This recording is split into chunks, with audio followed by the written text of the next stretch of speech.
In this video, we'll be talking about indices again. We had a previous video where we talked a bit about when do you want to use indices and when are they useful and what sort of queries can they help make faster. And in this video, or excuse me, this a series of videos this week, we'll be talking about how do you actually go about implementing indices in a way that that guarantees a lot of the performance that we'd like to get out of our databases. So before we get too much deeper into that, quick reminder, what is an index? An index is an access structure. It's a way to basically get at your data that is a way that's different from just like going at the first row and just working your way down through every row, because you can make use of the fact that for many fields you have ways to sort according to those. And so if you're able to have sorted data, you can find the data that you need much more quickly. It's a lot easier to look up a word in a dictionary when they're ordered by, their letters than if you had to read every word in the dictionary to figure out, what alfalfa was. Okay, so quick example of this is here is a series of SQL statements. We're creating a table called students. We're inserting many records into it, and then we have a lot of select statements that we'd like to be able to do to query this database. The database isn't very useful unless we actually can query it. So we have like a select the rows where the first name is equal to Josh. If we didn't have an index, we'd have to check every row and find and check each row. Is that first name equal to Josh? Or we can have range query. So I can say, select all the rows where the first name is greater than or equal to J and the first name is less than K. So I want all of the students whose first name begins with a J. That would be, you'd have to go through every row if you didn't have an index. But if you had an index on first name, it's very easy to find the first J name and to find the last J name and just return everything between those two. Or if you need to get things in a particular order, if you say select the rows ordered by grade, well, if you have an index on grade, it's very easy to find the lowest grade and the next higher, and you already have it sorted on your behalf so that that query becomes much faster. So once again, without indices, all of the select operations involve examining every record in the table because you can never be sure if this record is something that needs to be returned.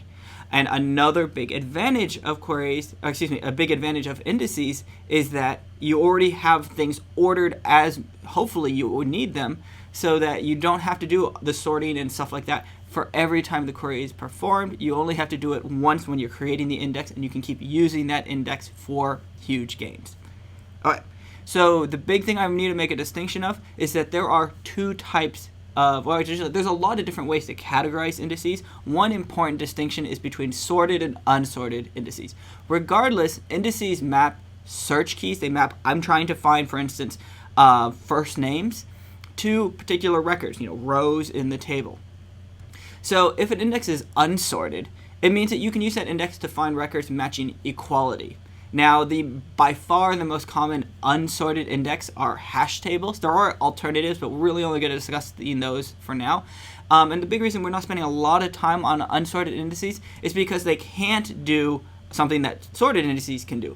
In that sorted indices have their index in a sorted manner, and so you can do things like key ranges, where you can say, I want all the rows from here to here.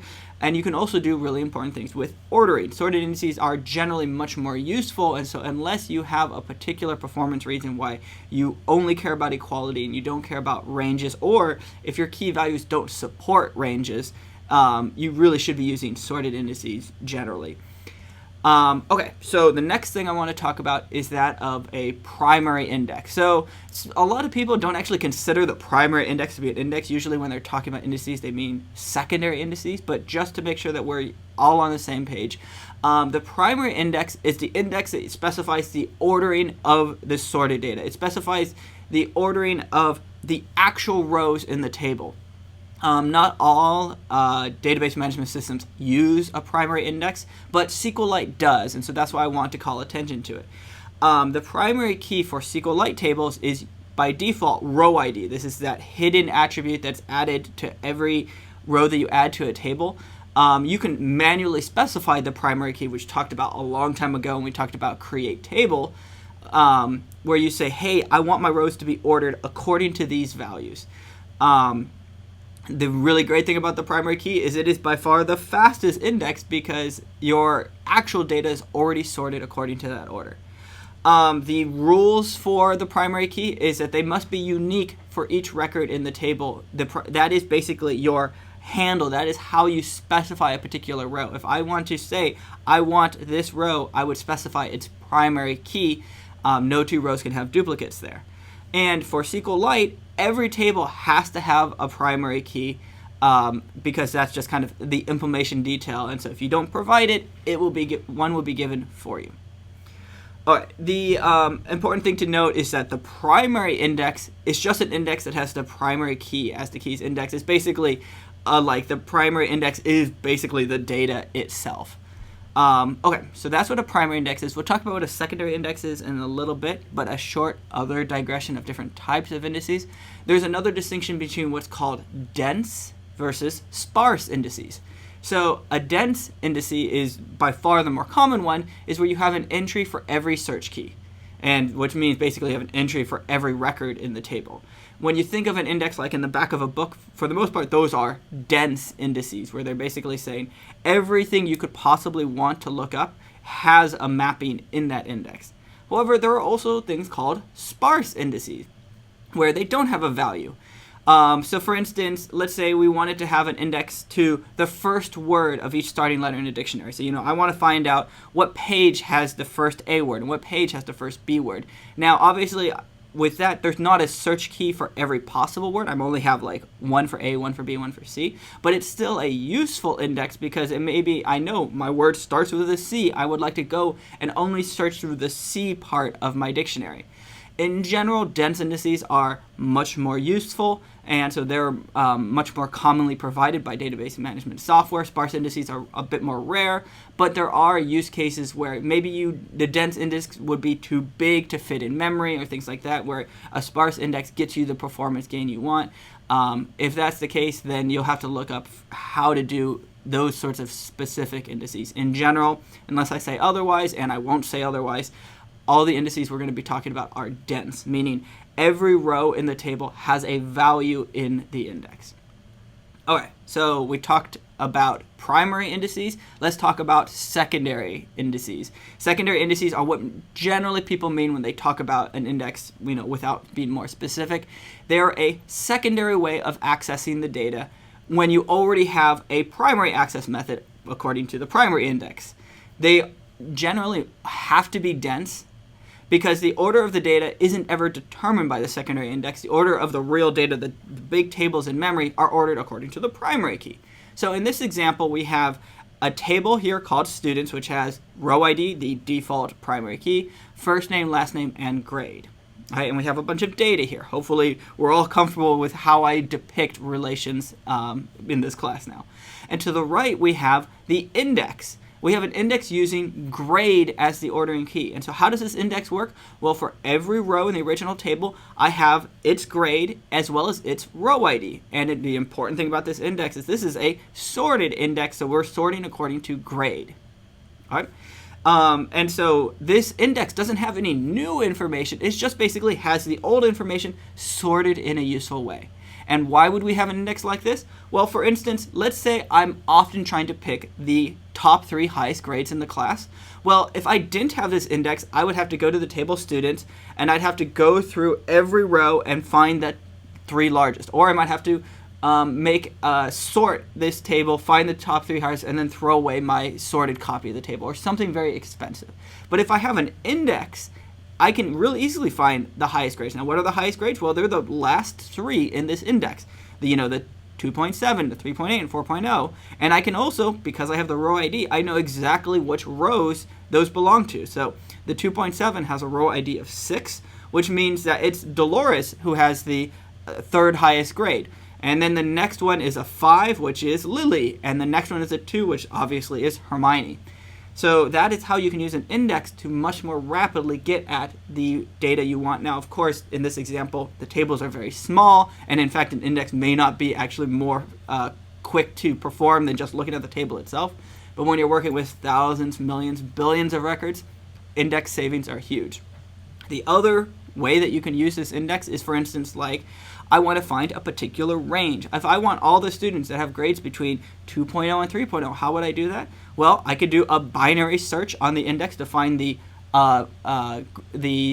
student who has a grade just above a 2.0, and I can do a binary search to find a student who has a grade just below a 3.0, and I can return all of those rows in the index between those two values. So it allows me to quickly access the necessary information. All right, next thing I want to talk about is how you can organize your index to be a lot smarter than just what I've depicted as just like, oh, it's just like another table in the database. So the previous example was what's called a single level indice. And there are some performance problems with doing them strictly like that. One common problem is that the index can be large. Once again, for many of these dense indices, they have a value for every row in the table. So if your table is millions of rows long, your indice is millions of elements long, which may be too large for what you're comfortable with, because once again, a lot about databases is about performance. And so even if it's a megabyte in size, if you can't fit that in the cache that you really need to in order to get the speed you want, too big means too slow. The other important thing is if you're looking for a non-extreme value, you're looking for a value that's not at the very top or the bottom of the index, you need to do a binary search basically to find the value that you care about. And a binary index on a array structure is actually relatively slow, because you're having to jump around to various different places in the memory to find what you need to do. And so an alternative is to use a multi-level index, aka a tree, to be able to look up things more effectively. So the idea is you basically have this kind of nested partial indexes each time to say, okay, I need to know which of these 10 subtrees do I need to go to that has the answer I want, and then you go to that subtree and say, okay, which of these 10 sub-subtrees do I go to, and you can traverse the tree to find the data that you want in particular. We're going to be talking about one specific tree in a great deal more detail, but before we get to that type of tree, we're going to talk about binary trees, hopefully something that everybody has had some passing familiarity with.